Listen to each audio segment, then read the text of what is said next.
चलिए देख लीजिए, कल हम लोग क्लास किए थे इसका 0 डिग्री अक्षांश रेखा और 0 डिग्री देशांतर रेखा का। शायद आप लोगों को कंफर्म हो गया होगा।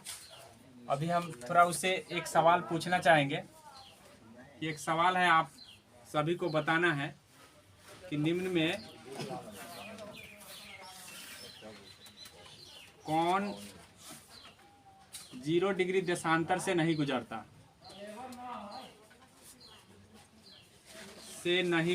है।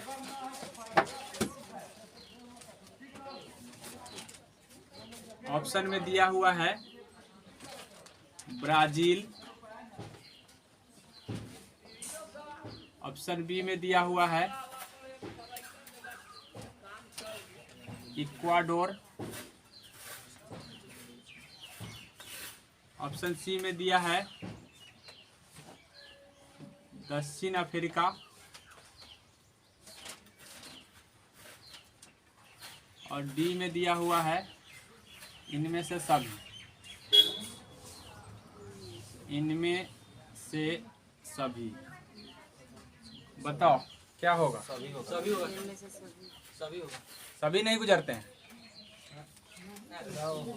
वहाँ लिखा है निम्न में कौन 0 डिग्री देशांतर से नहीं गुजरता? कोई ब्राजील गुजरता है। नहीं गुजरता है। ब्राजील गुजरता है 0 डिग्री से। देशांतर नहीं है। कौन आंसर होगा? A B C D. D answer सही होगा। ये सर ब्राजील नहीं गुजरता है, तो कैसे डी सही हो जाएगा? देशांतर रेखा नहीं गुजरता है ये पूछा गया है। यहाँ पूछा गया कि कौन नहीं गुजरता है। गुजरता है ये थोड़ी ना पूछा गया। ये नहीं गुजरता है, बताओ। डी इक्वाडोर भी गुजरता है। 0 डिग्री देशांतर से इक्वाडोर गुजरता है कि नहीं गुजरता है? नहीं गुजरता है सर, अक्षांश से ही सब गुजरता है। देशांतर से थोड़ी नहीं गुजरता। अच्छा, यानी इनमें से कोई नहीं गुजरता है। 0 डिग्री अक्षांश, 0 डिग्री यहाँ अक्षांश नहीं है बल्कि 0 डिग्री देशांतर है। आगे समझ में, इनमें से सभी नहीं गुजरते हैं क्योंकि सारे के सारे किस पर गुजरते हैं? 0 डिग्री अक्षांश।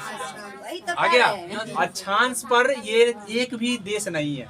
अब हम क्या कर लें, हम क्या सोच लेंगे, इसको अक्षांश मान लेंगे। 0 डिग्री है वहाँ पे क्या? देशांतर। हम क्या मान लेंगे? अक्षांश। तो यहीं पे कंफ्यूजन हो जाएगा। इसमें क्या आपको दक्षिण अफ्रीका नहीं आता है सर। इक्वाडोर आता है, कोलंबिया आता है, ब्राजील आता है। अक्षांश तुम देख रहे हो? हाँ, अक्षांश से देख। देशांतर से यहाँ लिखा हुआ है देशांतर। 0 डिग्री देशांतर और 0 डिग्री अक्षांश में फर्क होता है। देशांतर वाला भी कहाँ पर? देशांतर वाला सबसे पहले हमने पढ़ाया। पांच देश गुजरते हैं। पांचों देश का नाम क्या क्या है कोई बताओ?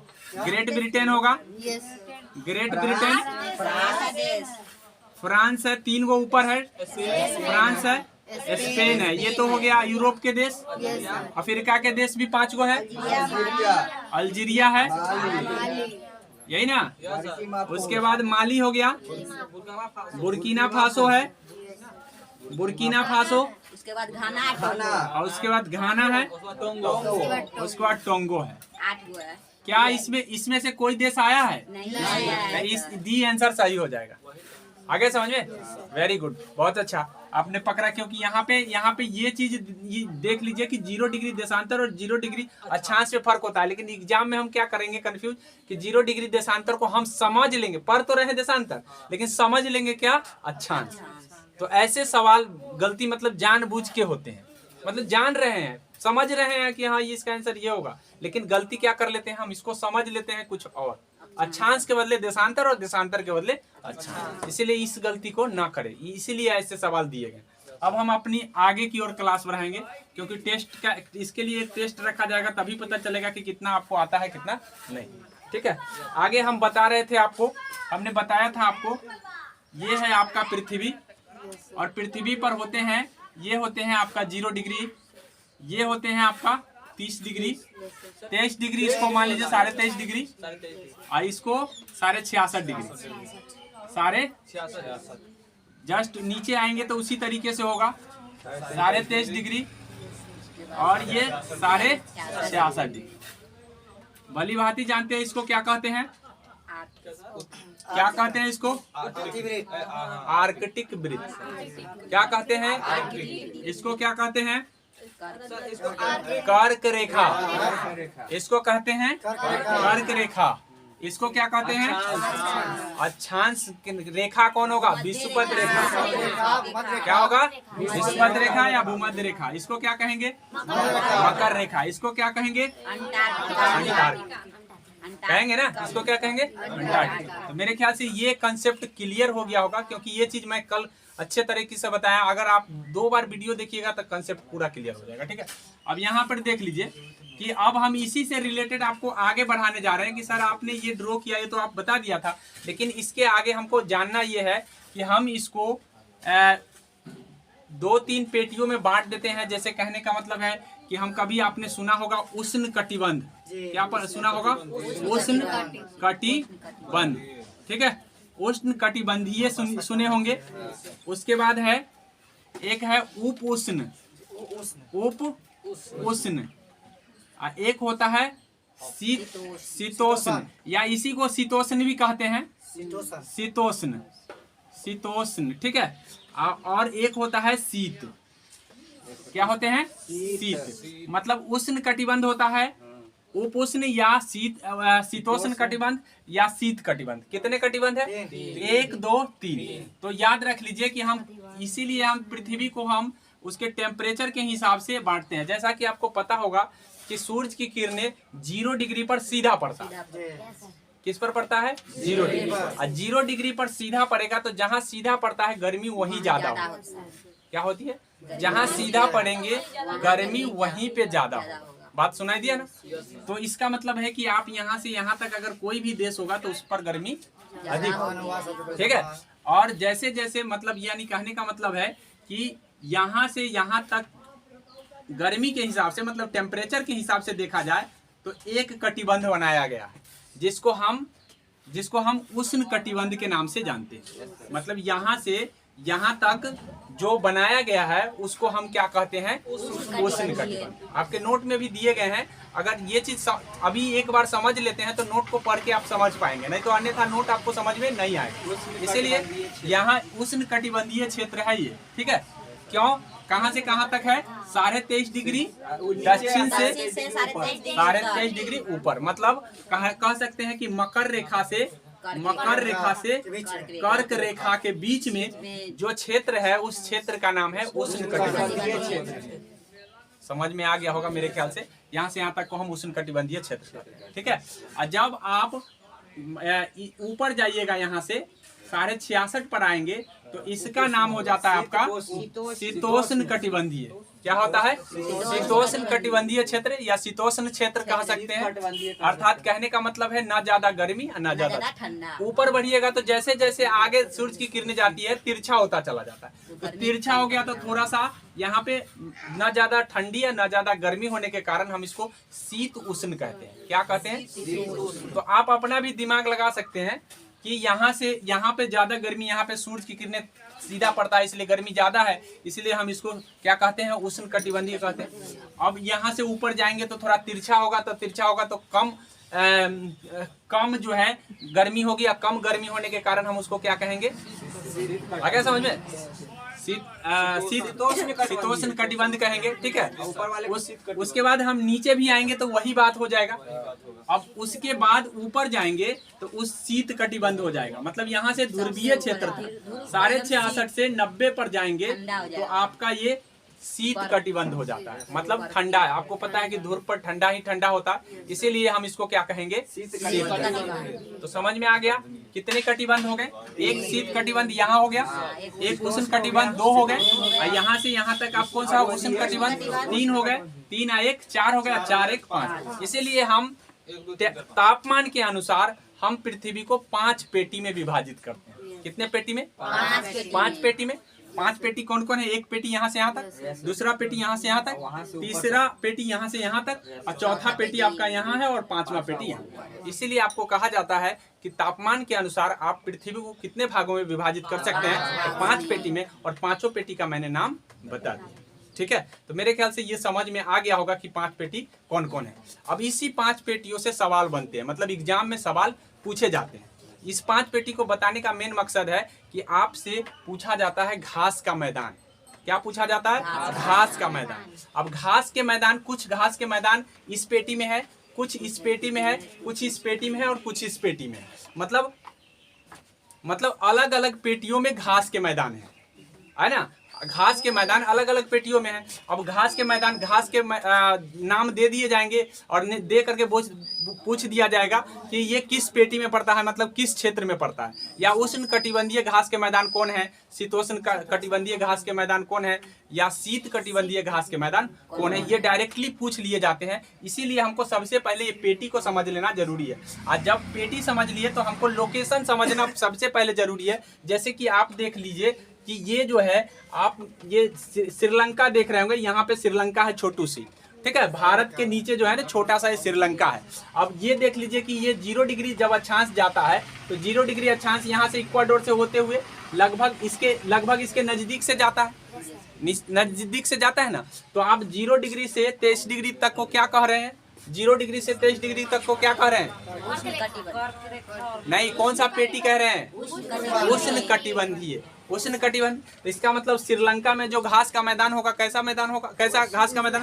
उष्ण कटिबंधीय होगा। कैसा होगा? उष्ण कटिबंधीय। बात समझ में आया ना कि सर अगर श्रीलंका में घास के मैदान होंगे तो वो 0 डिग्री वाला रेखा उसके नजदीक से होकर गुजर रहा है, इसका मतलब क्या है कि वो 23 के अंदर में होगा। और 23 के अंदर में होगा तो इससे हम स्पष्ट कर लेंगे कि वो क्या होगा? उष्ण कटिबंधीय घास के मैदान, ठीक है। अब अगर मान लीजिए कि यहाँ देख रहे हैं, ये क्या है? ये आपका है अर्जेंटीना। अगर अर्जेंटीना में कोई घास का मैदान होगा तो हम देख लीजिए कि अर्जेंटीना यहाँ से कितना 23.5 डिग्री गुजर रहा है ना। तो लेकिन 23.5 डिग्री में अगर अर्जेंटीना के नीचे होगा तो वो आपका आ जाएगा शीतोष्ण में। शीतोष्ण, शीत तो यहाँ 66 के नीचे आ रहा है, 66 के नीचे ना आ रहा है, इसीलिए आप क्या हो जाएंगे? शीतोष्ण हो जाएगा। क्या हो जाएगा? शीतोष्ण। इसका मतलब कि अर्जेंटीना में जो कोई घास के मैदान होगा, यहाँ अर्जेंटीना का लोकेशन है, अगर अर्जेंटीना में कोई घास के मैदान होगा तो उसको हम क्या कहेंगे? शीतोष्ण कहेंगे, ठीक है। उसी तरीके से आप देख लीजिए कि अगर कर्क रेखा के ऊपर, जैसे यहाँ से कर्क रेखा गुजर रहा है, यहाँ से कर्क रेखा दक्षिण अफ्रीका होते हुए एशिया में प्रवेश कर रहा है। अब एशिया, इस कर्क रेखा के ऊपर जो होगा, जो देश होगा, उसमें अगर कोई घास का मैदान होगा तो क्या कहलाएगा? शीतोष्ण। क्या कहलाएगा? शीतोष्ण, ठीक है। तो आप देख लीजिए, एक नोट में आपको बनाया गया होगा कि यहाँ पे, अब हम बना के बता रहे हैं, यहाँ देख लीजिए, ये हो गया। अब इसमें अक्षांश लाइन है। अब अक्षांश लाइन में अगर यहाँ पे कोई घास का मैदान दिखेगा, यहाँ पे आपका दिख रहा है पटाना, ठीक है। एक जगह पटाना लिखा हुआ है। क्या लिखा है? पटाना। पटाना घास का मैदान लिखा हुआ है, ठीक है। अब ये पटाना घास का मैदान आप किस क्षेत्र में कहेंगे? श्रीलंका में पड़ रहा है पटाना। उष्ण कटिबंधीय होगा, उष्ण कटिबंधीय होगा ना पटाना घास का मैदान। उसी तरीके से आप देख लीजिए, एक है इसके ऊपर स्टेपीज है, स्टेपीज। अब स्टेपीज जो होगा वो क्या होगा? शीतोष्ण होगा, क्योंकि ये 66 डिग्री के नीचे ही होगा, जो भी होगा 66 डिग्री के नीचे, तो शीतोष्ण हो जाएगा। उसी तरीके से स्टेपीज हो गया। उसके बाद अर्जेंटीना में आपका पड़ रहा है, यहाँ अर्जेंटीना आपको नजर आएगा, अर्जेंटीना में पड़ रहा है पंपास, तो इसको क्या कहेंगे हम? शीतोष्ण कहेंगे ना। उसी तरीके से अगर इसके ऊपर अगर जो आएगा, एगो होता है कंपोज, एगो कंपोज होता है, एगो कंपास भी होता है, ठीक है। एगो सवाना होता है, पठान होता हाँ, यहाँ सवाना होगा, ठीक है। सवाना जो होगा, सवाना क्या होगा? उष्ण कटिबंधीय होगा, ठीक है। तो उष्ण कटिबंधीय होगा। यहाँ पे देख लीजिए, यहाँ पे और यहाँ पे, मतलब कहने का मतलब ये, पहले हम पूरा लाइन खींच दे रहे हैं। ये मान लीजिए 0 डिग्री है, और 0 डिग्री के बाद ये आपका 23.5 डिग्री है, और ये आपका 66 डिग्री है, ठीक है। ये आपका 0 डिग्री हो गया। फिर इसके बाद हो जाएगा आपका 23.5 डिग्री, और उसके बाद क्या हो जाएगा? 66 डिग्री, 66 डिग्री। अब 66 डिग्री में आप देख लीजिए कि ये अगर इस बीच में है कोई, यहाँ पटाना है, पटाना है तो क्या होगा, ये पटाना नाम दिया गया है। बताइए इस पटाना का घास का मैदान कौन सा क्षेत्र में होगा? उष्ण कटिबंधीय होगा। क्यों? क्योंकि 66.5 डिग्री के अंदर में है कि नहीं है? उसी तरीके से यहाँ डाउन्स है। क्या है? डाउन्स। अब डाउन्स बताइए, डाउन्स क्या होगा? शीतोष्ण कटिबंधीय होगा। क्यों? क्योंकि ये 66 के अंदर में ही है। 66 के अंदर में है कि नहीं है? अब यहाँ पंपास है, पंपास है। बताइए किस में होगा? शीतोष्ण होगा। ठीक है। उसी तरीके से आप देख लीजिए, एक सवाना है यहाँ पे, सवाना है तो ये भी उष्ण कटिबंधीय में आ जाएगा। उसी तरीके से एक लानोज है, लानोज भी आता है आपका उष्ण कटिबंधीय। उसके बाद इसमें आ जाता है स्टेपीज। इसमें क्या आ जाएगा? स्टेपीज। किस में आएगा ये बताओ? शीतोष्ण में आएगा स्टेपीज। यहाँ पे है प्रेयरीज। भी शीतोष्ण। प्रेयरीज किस में आएगा? शीतोष्ण में। अब देख लेते हैं शीतोष्ण घास के मैदान, इसका मतलब है यहाँ आ रहा है। इसका मतलब क्या है? अमेरिका में। कौन से अमेरिका में? उत्तरी अमेरिका। ठीक है, उत्तरी अमेरिका में यहाँ पे आएगा। उसके बाद ये जो है, ये स्टेपीज देख रहे हैं, ये यूरोप में आता है। किसमें आएगा? यूरोप में। उसी तरीके से आप पटाना देख रहे हैं तो पटाना श्रीलंका में आएगा। श्रीलंका यहाँ है। ठीक है। उसी तरीके से आप देख लीजिए कि कहाँ कहाँ अर्जेंटीना में पंपास आएंगे। उसके बाद ये लानोस जो आता है, लानोस और कंपोस दो आता है। तो लानोस जो आता है ये आपका ब्राजील के नजदीक है। ठीक है, ब्राजील के नजदीक आता है। लानोस और कंपोस दोनों ब्राजील के नजदीक ही है। ठीक है, तो ध्यान रख लेंगे सभी क्षेत्र का नाम। अब ये देशों का नाम याद रखना होगा कि किस देश में कहाँ पड़ता है। लेकिन अब ये क्लियर हो गया होगा स्थिति कि टेम्परेचर के अनुसार अगर पूछेगा कि कौन शीतोष्ण में आ रहा है, तो जो नीचे आ रहा है पंपास आ रहा है, डाउन्स आ रहा है, इसके नीचे एक कैंटेबरी आता है। क्या आता है? कैंटेबरी। तो ये कैंटेबरी किस में आ जाएगा? शीत कटिबंध है। ठीक है, कैंटेबरी जो आएगा वो शीत कटिबंध में है, क्योंकि 66 डिग्री के नीचे है। और ये कहाँ पड़ता है? न्यूजीलैंड में। कहाँ पड़ता है? न्यूजीलैंड। ठीक है, न्यूजीलैंड सबसे नीचे है, ऑस्ट्रेलिया के नीचे है यहाँ। ठीक है, यहाँ कैंटेबरी। तो कैंटेबरी घास का मैदान कहाँ है? ऑस्ट्रेलिया में डाउन्स है। ऑस्ट्रेलिया में कौन है? डाउन्स। कैंटेबरी कहाँ है? न्यूजीलैंड। ऑस्ट्रेलिया में डाउन्स है। और श्रीलंका में पटाना है। श्रीलंका में पटाना है। मध्य एशिया में जो है ना स्टेपीज है। मध्य एशिया में कौन है? स्टेपीज है। उसके बाद अफ्रीका में सवाना है। सवाना घास का मैदान कहाँ है? अफ्रीका में। उसके बाद है अमेरिका में जो है ना दो घास के मैदान है। एक अर्जेंटीना में जिसको हम पंपास बोलते हैं, और एक यहाँ पे ब्राजील में है जिसको हम कंपोज या सवाना घास का मैदान भी हम यहाँ कह सकते हैं। ठीक है, घासाना। पटाना नहीं, पटाना तो आपका श्रीलंका में ही आता है। पटाना श्रीलंका में। लानोज होगा, लानोज। क्या होगा? लानोज। तो लानोज ऊपर वाला देश में आ जाता है। ठीक है, लानोज ऊपर वाला देश में आ जाएगा। इस तरह से आप पेरियारीज यहाँ आ जाएगा। तो यहाँ पे कौन घास का मैदान है बताइए?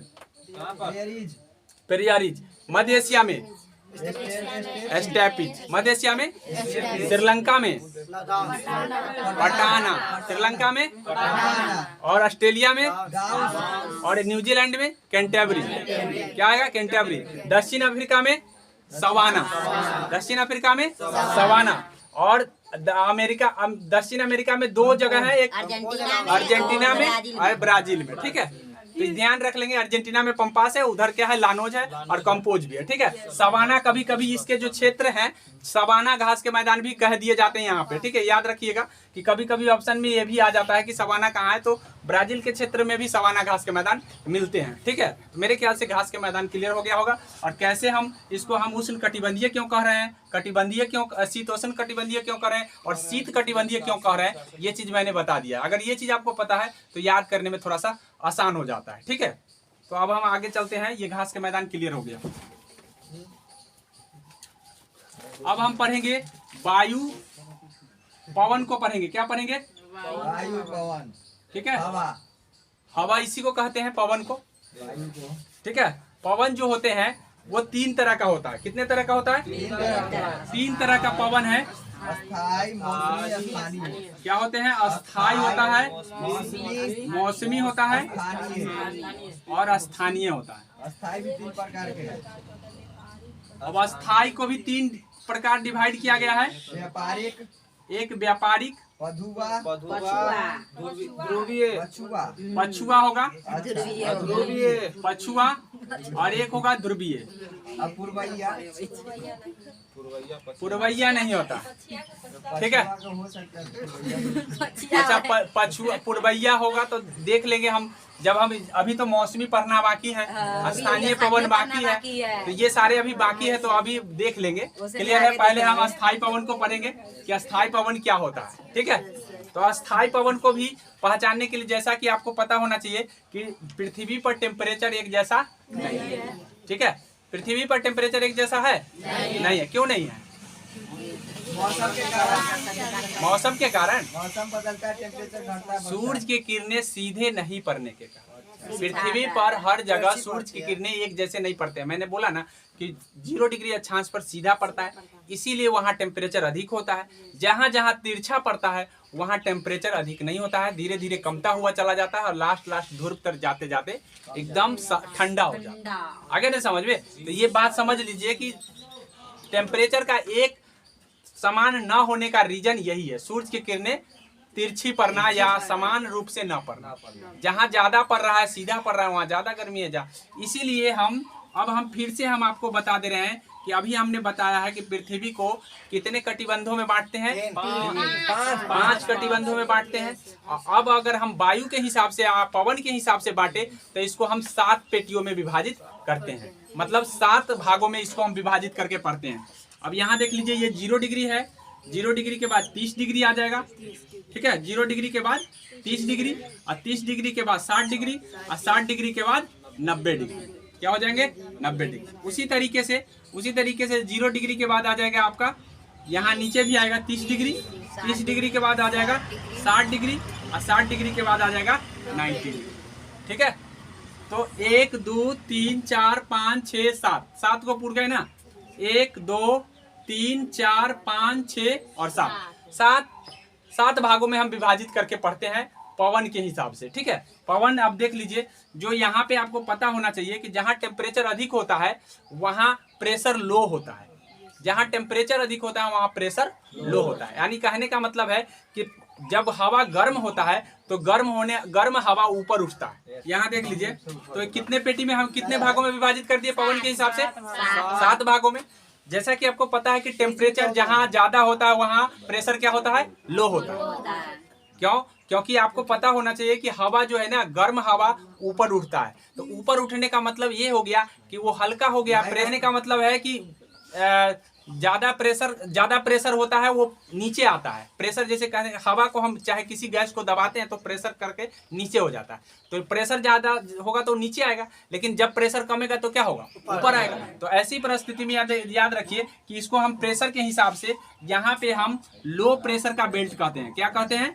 लो प्रेशर बेल्ट होता है यहाँ पे। 0 डिग्री अक्षांश पर कौन सा बेल्ट होता है? Low pressure. उसी तरीके से 30 डिग्री पर आप आइएगा तो ये हाई प्रेशर बेल्ट बन जाता है, हाई प्रेशर बेल्ट बन जाता है। फिर उसी तरीके से फिर नीचे आइएगा तो यहाँ पे लो प्रेशर बेल्ट बनता है, ठीक है। और ध्रुव पर आ जाइएगा तो हाई प्रेशर बेल्ट बन जाता है, ठीक है। फिर उसी तरीके से आप ऊपर जाते हैं तो यहाँ हाई प्रेशर मिलता है, और यहाँ पे आइएगा तो यहाँ लो प्रेशर हो जाता है और फिर हाई प्रेशर हो जाता है। तो इस तरह से देख रहे हैं कि आप 7 भागों में आप डिवाइड कर सकते हैं प्रेशर के हिसाब से या वायु के चलने के हिसाब से, ठीक है।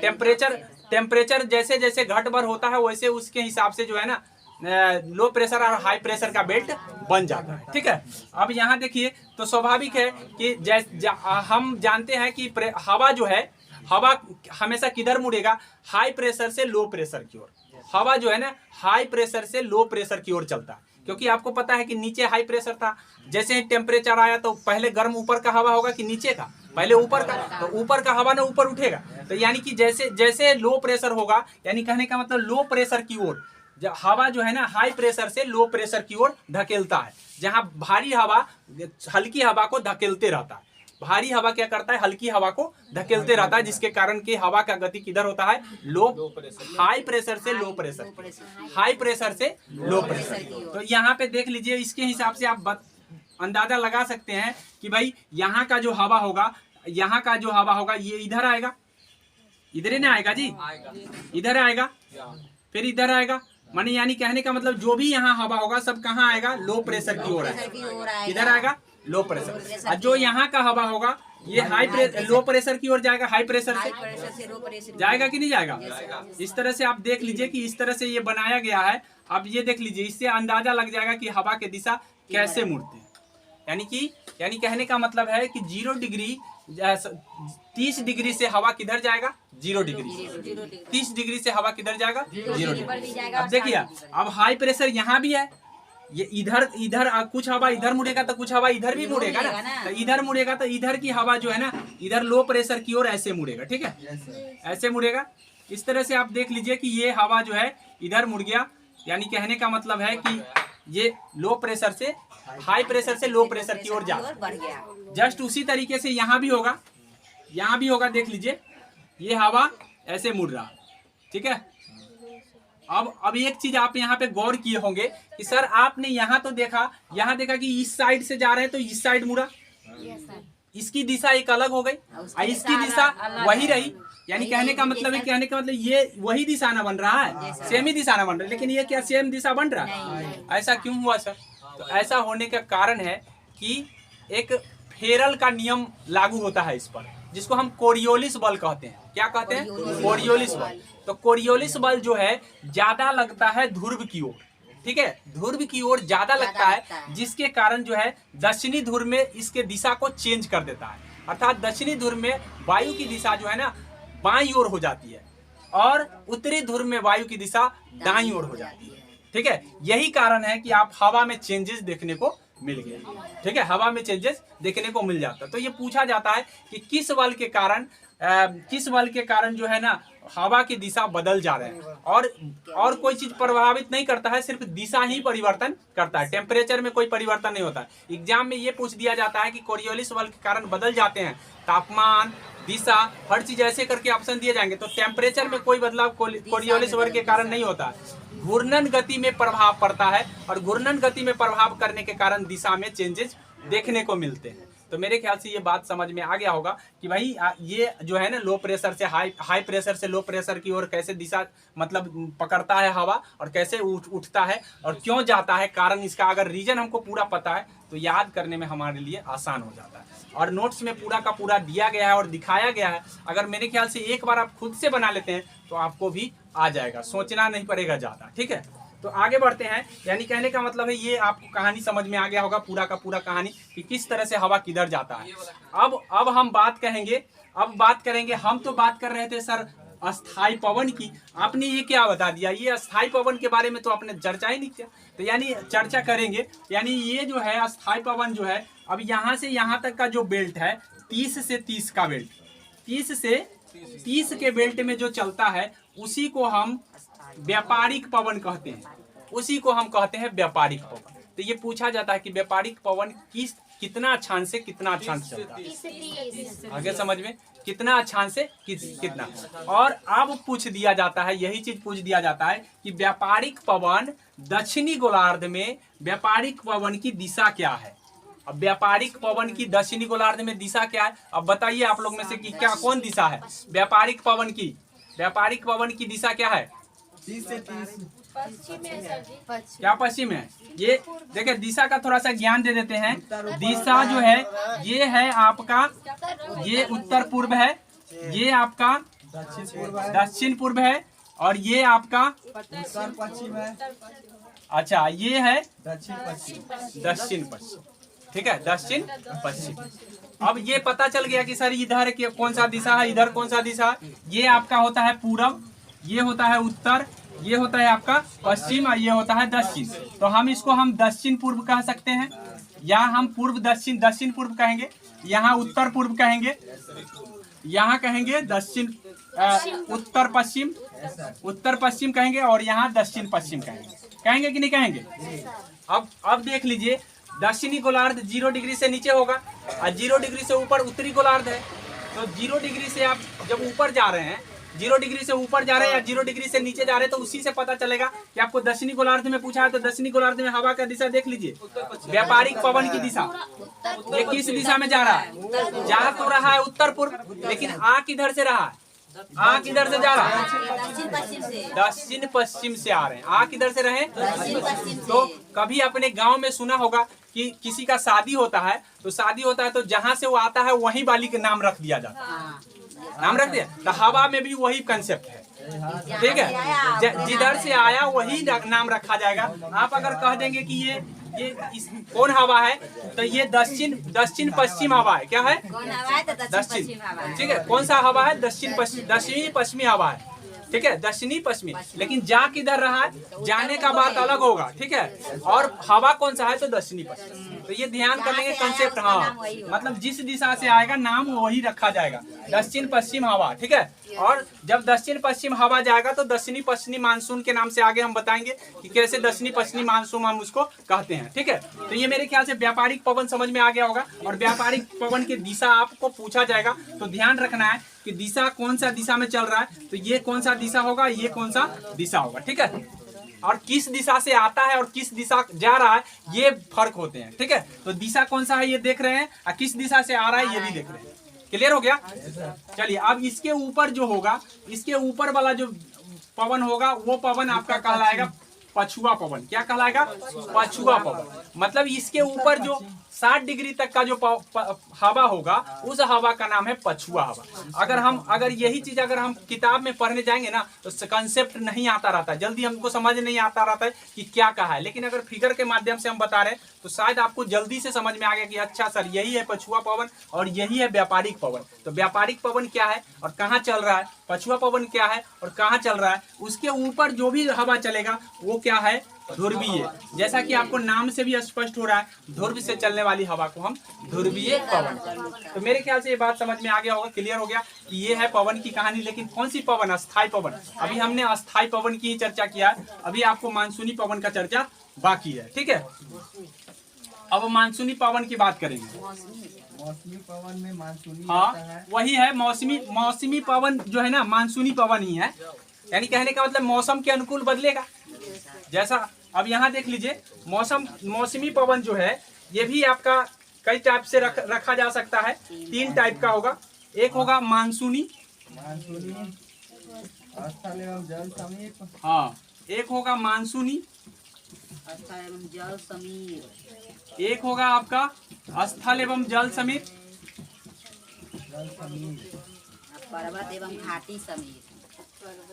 और एक हो जाएगा पर्वत एवं घाटी समीप। पर्वत एवं घाटी समीप। चलिए देख लीजिए, इसमें ज्यादा कुछ कंसेप्ट नहीं है, थोड़ा सा कंसेप्ट है। इस कंसेप्ट को हम समझेंगे। जैसे मान लीजिए कि ये आपका जो है, ये आपका इंडिया का मैप का ये कंस्ट्रक्शन है जो दक्षिणी भाग का है। दक्षिण भाग में ऐसा ही कंस्ट्रक्शन है। अब इस कंस्ट्रक्शन में देख, यहाँ पे जो है ना, यहाँ पे आपका समुद्री एरिया है। क्या है ये? समुद्री एरिया। समुद्री एरिया से जो पवन चलता है इसी दिशा से चलता है। किस दिशा से आता है? समुंदर से। अब इस दिशा में ही क्यों चल रहा है आपको पता है? ये कितना डिग्री अक्षांश पता है? कितने डिग्री अक्षांश पर है?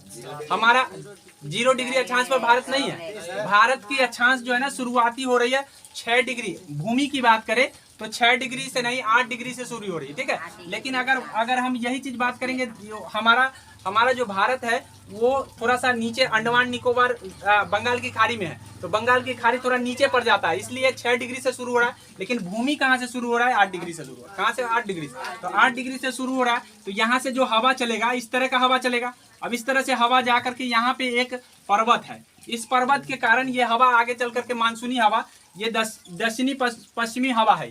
दक्षिणी पश्चिमी हवा है। और दक्षिणी पश्चिमी हवा जो है आगे चल करके 2 भाग में बढ़ जाता है। एक इधर से रास्ता काट लेता है, एक रास्ता आपको इधर काट लेता है, ठीक है। इस तरह से 2 भाग में मुड़ करके इधर चला जाता है और इधर चला जाता है। तो इस हवा को जिस दिशा में गया वो मानसूनी हवा हुआ। क्यों मानसूनी हवा हुआ? क्योंकि ऋतु जैसे जैसे बदलते हैं। अभी तो गर्मी में आपको पता है दक्षिण पश्चिम मानसून के कारण हमारे यहाँ वर्षा होता है। हमारे यहाँ वर्षा किस मानसून के कारण होता है? दक्षिण पश्चिम मानसून के कारण वर्षा होता है, ठीक है। तो कहने का मतलब ये है कि आप देख लीजिए कि ये दक्षिणी पश्चिमी मानसून, यहाँ से हवा जो है समुद्री इलाका से चलेगा। और समुद्री इलाका से चलने के कारण गर्मी में हवा इधर से चलता है और चलने के कारण ये पहाड़ के कारण 2 भाग में बढ़ जाता है। और जैसा कि आपको पता होना चाहिए कि यहाँ हिमालय खड़ा है, यहाँ हिमालय से टकरा करके ये हवा इधर मुड़ जाता है, ठीक है। ये हिमालय से टकरा कर हवा इधर मुड़ जाता है। तो ये अगर हिमालय, कहा जाता है कि अगर ये हिमालय नहीं होता तो हमारे देश में वर्षा नहीं होता। यानी कहने का मतलब है कि ये चला जाता है कहाँ, इधर से पार करके सीधा चीन में चला जाता है। कहाँ चला जाता है? चीन में। लेकिन ये हिमालय जो है हमारा प्रहरी है, प्रहरी बन के खड़ा है कि भाई तुमको हम जाने नहीं देंगे, और जाने नहीं देंगे तो यानी वर्षा हम भारत में ही कराएंगे। तो आखिर भारत की कृषि का एक बहुत बड़ा योगदान दक्षिणी पश्चिमी मानसून का है, ठीक है। दक्षिणी पश्चिमी मानसून, और दक्षिणी पश्चिमी मानसून से ही हमारे देश में सबसे अधिक वर्षा होते हैं। पूछा भी जाता है एग्जाम में, कई एग्जाम में पूछा गया कि किस मानसून के कारण हमारे यहाँ अधिक वर्षा होती है, तो दक्षिणी पश्चिमी, ठीक है। अब जब ये ऋतु बदल जाता है, मतलब ठंडा आ जाता है, तो क्या हो जाता है, जैसा कि हमने बताया कि लो प्रेशर से हाई प्रेशर हो जाता है, यानी प्रेशर घट जाता है उधर, तो वापस आ जाता है। यही हवा क्या करने लगता है, वापस आने लगता है। क्या आने लगता है? वापस। और वापस आएगा तो ये मानसून एक होगा दक्षिणी पश्चिमी मानसून, और एक होता है उत्तर पूर्व मानसून। क्या होगा? उत्तर पूर्व। तो ये वापस आने लगता है तो उत्तर पूर्व मानसून बन जाता है। तो इसी मानसून को हम मानसूनी हवा के नाम से जानते हैं, और यही मौसमी हवा कहलाती है। आगे समझ में? मेरे ख्याल से मौसमी हवा समझ में आ गया। किसके कारण? ऋतु परिवर्तन के कारण ऐसा हुआ। किसके कारण हुआ? ऋतु। तो मौसमी मानसूनी हवा जो है ऋतु परिवर्तन के कारण आते हैं, ठीक है। अब हम बात करेंगे स्थल समीर और जल समीर, ठीक है। स्थल समीर और जल समीर, तो जैसा कि आपको पता है कि हमारे देश के जो है ना चारों भागों में क्या है, इधर सारा जगह जल है, यानी समुद्री इलाका है, तो बंगाल की खाड़ी है, इधर हिंद महासागर है, जल है। अब जल होने के कारण क्या होता है कि रात जब होता है तो रात में हम बताए हैं कि रात में ठंडा हो जाता है, और ठंडा होने के कारण हवा क्या हो जाता है, ठंडा हो गया। ठंडा हो गया इसका मतलब प्रेशर बढ़ गया ना। और दिन में क्या होता है कि हवा, यहाँ का हवा गर्म हो जाता है, गर्म होने के कारण प्रेशर घट गया। तो स्वाभाविक है कि हवा जब प्रेशर बढ़ेगा घटेगा तो हवा का दिशा चेंज होगा। क्या होगा? हवा का दिशा चेंज। अब तुम लोग दिमाग लगाओ कि रात में हवा किधर से किधर जाएगा, बताओ। रात में हवा किधर से किधर जाएगा? यहाँ यह है ना, ये मतलब भारत है, भारत की जगह है, भारत के जगह से हवा इधर आएगा, या यहाँ जल से हवा भारत की जगह की ओर जाएगा, बताओ। भारत की जगह की ओर जाएगा, मतलब रात में हवा इधर जाएगा। रात में प्रेशर कहाँ होगा ज्यादा? इधर होगा। रात में प्रेशर इस पर ज्यादा होगा, क्योंकि धरती जल्दी ठंडी हो जाती है। धरती पानी की अपेक्षा जल्दी ठंडी होती है। अब जल्दी ठंडी हुआ इसका मतलब प्रेशर वहां ज्यादा बढ़ जाएगा, तो बढ़ेगा, यहाँ ज्यादा प्रेशर रहेगा, और ज्यादा प्रेशर रहेगा तो हाई प्रेशर से लो प्रेशर की ओर हवा चलता है। तो रात में हाई प्रेशर यहाँ है तो हवा किधर आएगा? इधर ना आएगा। अब दिमाग लगा लीजिए, जहाँ हाई प्रेशर होगा हवा वहां नहीं रुकने वाला है, वहां से खिसकेगा किधर? Low pressure. तो लो प्रेशर इधर ही ना मिलेगा जी। अब दिन जब होगा तो यहाँ का हवा गर्म हो जाएगा, गर्म हो जाएगा। जैसे ही गर्म हो जाएगा तो यहाँ का हवा इसमें ठेलने लगेगा ना। तो इस तरह से आप दिमाग लगा लीजिए, ऐसे सवाल कंसेप्ट से ही याद रहते हैं और हम बना पाते हैं, नहीं तो हमको पता नहीं होगा कि किस समय दिन। आप दिमाग लगा लीजिए कि रात में जब रात होगी तो प्रेशर कहाँ पे ज्यादा होगा, ये दिमाग लगाइए। तो रात होगी तो धरती पर ज्यादा प्रेशर होगा। क्यों? क्योंकि धरती जल्दी ठंडी हो जाती है, ठीक है। और जब दिन होगा तो यहाँ का हवा गर्म हो जाएगा, तो प्रेशर यहाँ ज्यादा हो गया। अब ज्यादा यहाँ प्रेशर होगा तो इधर का हवा इधर। तो यही जो है ना, दिन में जो चला लैंड, दिन में जो चला सी से लैंड की ओर, सी से लैंड की ओर, मतलब समुद्र से लैंड की ओर। तो इस समीर का क्या नाम देंगे? जिधर से आता है वही नाम दिया जाता है, तो नाम क्या देंगे? समुद्री समुद्र। हम बोले हैं ना कि हवा में जिधर से आता है नाम वही दिए। तो हवा सी से चला समुद्र से, तो समुद्री समीर नाम रख दिए। क्या रख दिए? समुद्री समीर। आगे समझ में? जब आपको पता हो गया कि समुद्री समीर ये है तो स्थल समीर कौन होगा? स्थल की ओर से आने वाला, मतलब स्थल की ओर से आने वाले को हम स्थलीय समीर कहेंगे कि नहीं कहेंगे? तो स्थल की ओर रात में चलेगा कि दिन में? रात। दिन में कौन चलेगा? तो दिन में कौन समीर चलते हैं? और रात में कौन चलते हैं? क्लियर हो गया? अब ये बात आपको क्लियर हो गया। तो जैसा कि हमने बताया कि हमारे यहाँ पर्वत है, ठीक है, ये पर्वत है, और पर्वत ऐसे होते हैं, पर्वत की आकृति ऐसे होती है, ठीक है। पर्वत की आकृति ऐसे होते हैं। अब जब पर्वत की आकृति करते, ये शीर्ष जो है ना, ये पर्वत का शीर्ष है, ठीक है। तो पर्वत का शीर्ष है, और नीचे जो बन गया ये घाटी बन गया। क्या बन गया? इसी को हम घाटी कहते हैं। ऐसे खड़ा हो तो हम कहते हैं पर्वत, और नीचे जो धंसा है उसको कहते हैं घाटी। आ गया? घाटी और पर्वत समझ में आ गया? तो दिन जब होगा तो यहाँ गर्म होगा, गर्म होगा ना। तो गर्म होगा, तो जब गर्म होगा तो हवा इधर ठेलेगा, मतलब लो प्रेशर की ओर ठेलेगा ना। तो यानी घाटी से हवा चलेगा दिन में, घाटी से हवा चलेगा दिन में, और रात जब होगा तो यहाँ ठंडा हो जाएगा। ठंडा हो जाएगा तो ठंडा होगा तो यहाँ से हवा इधर चलेगा। तो आप समझ सकते हैं कि घाटी समीर कब होगा, और घाटी समीर और उसके बाद है पर्वत समीर। घाटी समीर और पर्वत समीर समझ में आ गया। एक बार फिर से सोच लीजिए, जब रात होगा तो ठंडा ऊपर शीर्ष पर हो जाता है, क्योंकि बर्फ जमने लगते हैं पर्वत पर, तो यह ऊपर ठंडा ज्यादा हो गया, तो हवा उधर से आएगा, हाई प्रेशर से आएगा नीचे की ओर, अर्थात रात में हवा कहाँ आएगा, घाटी की ओर, तो ये पर्वत समीर कहलाएगा। ठीक है, पर्वत समीर। और दिन जब हो जाएगा तो यहाँ हो जाएगा गर्म, गर्म होगा तो घाटी से क्या होगा, ऊपर जाएगा। तो इस तरह से ये कौन समीर होगा, घाटी समीर। तो घाटी समीर और पर्वत समीर समझ में आ गया। अब ये हम मानसूनी पवन को हमने बता दिया है, स्थल समीर, घाटी समीर, मानसूनी पवन, सारे को मैंने चर्चा कर दिया। अब आगे चलेंगे हम, कितने कौन से पवन होंगे। अब लास्ट पवन है आपका स्थानीय पवन। क्या है, स्थानीय पवन। स्थानीय पवन है, और ये पवन का जो है ना लास्ट है। अब स्थानीय पवन किसको कहते हैं ये पहले समझ लीजिए। जिस स्थान पर पवन चलता है उसको हम, वो खास विशेष स्थान से चलता है, इसीलिए हम उसका नाम दे दिए हैं, और नाम देने के कारण उस पवन को हम स्थानीय पवन। हमारे भारत में लू चलता है। हमारे भारत में क्या चलता है, लू। आपको पता होना चाहिए कि हमारे भारत में गर्मी के महीनों में पछिया हवा जो चलता है, पछिया हवा, उस पछिया हवा को लू कहते हैं। तो हमारे भारत का जो स्थानीय पवन है वो लू है। क्या है, लू है। लू आ गया समझ में, लू। उसी तरीके से वो लू कहाँ कहाँ चलता है, तो पाकिस्तान में और भारत। कहाँ चलते हैं, पाकिस्तान में और भारत में। और उसके बाद आपको पता होना चाहिए कि ये लू जो है, लू के अलावा एक चिनूक है। क्या नाम है, चिनूक। अब चिनूक जो है ना, चिनूक हेलीकॉप्टर का भी नाम है, याद रखिएगा। अमेरिका के हेलीकॉप्टर, अमेरिका ने जो हेलीकॉप्टर दिया था हमारे भारत को, चिनूक ही दिया था। ठीक है, तो उसने इसी के नाम पर रखा था हेलीकॉप्टर का नाम। ठीक है, चिनूक हेलीकॉप्टर का, क्योंकि काफी तेज गति से हवा चलता है, और इस हेलीकॉप्टर में ये इस साइड से चलता है। ये अमेरिका है ना, तो अमेरिका के इसी साइड से ये हवा चलता है। ठीक है, और जब ये साइड से हवा इस काते जाता है तो यहाँ पे देख लीजिए, ये आता है तो ऊपर की ओर बढ़ता है, और ऊपर की ओर बढ़ने के कारण यहाँ तो आपको पता है कि शीत कटिबंध है। शीत कटिबंध है ना, ऊपर शीत कटिबंध है। शीत कटिबंध हो, इसका मतलब बर्फीली जगह है। बर्फीली जगह, तो ये हवा वहां जाएगा तो बर्फ को क्या कर देगा, गला देगा। गलाएगा ना, गर्म होगा तो गलाएगा। अब बर्फ को जब गला देगा तो इसीलिए हम इस हवा का नाम, इस हवा का नाम रख देते हैं हिम भक्षक, मतलब हिम को भक्षण करने वाला। चिनूक को हिम भक्षक कहते हैं। चिनूक कहाँ चलता है, अमेरिका में। कहाँ चलते हैं, अमेरिका में। अब इसको हिम भक्षक क्यों कहते हैं, बर्फ को गलाता है, क्योंकि ये गर्म हवा है। अब ये देख लीजिए, ये जो हम बता रहे हैं स्थानीय हवा, ये भी दो तरह का होता है। एक गर्म होता है और एक ठंडा होता है। ठीक है, ठंडी भी होती है। अब हम अभी गर्म हवा की बात कर रहे हैं। किसकी बात कर रहे हैं, गर्म हवा जो है आपको यहाँ चिनूक चलता है, और चिनूक जब यहाँ चलता है, अच्छा लू गर्म है या ठंडा, गर्म हवा है, पता है, ये तो आपको पता है क्योंकि भारत में लू चलता है। ठीक है, इस तरह से ये हिम भक्षक हवा क्यों कह रहे हैं हम, चिनूक कहाँ चलता है ये पूछा जाता है। हम हिम भक्षक हवा किसको कहते हैं, ये सारे चीज पूछे जाते हैं। उसके बाद है एक फॉन। क्या है, फॉन।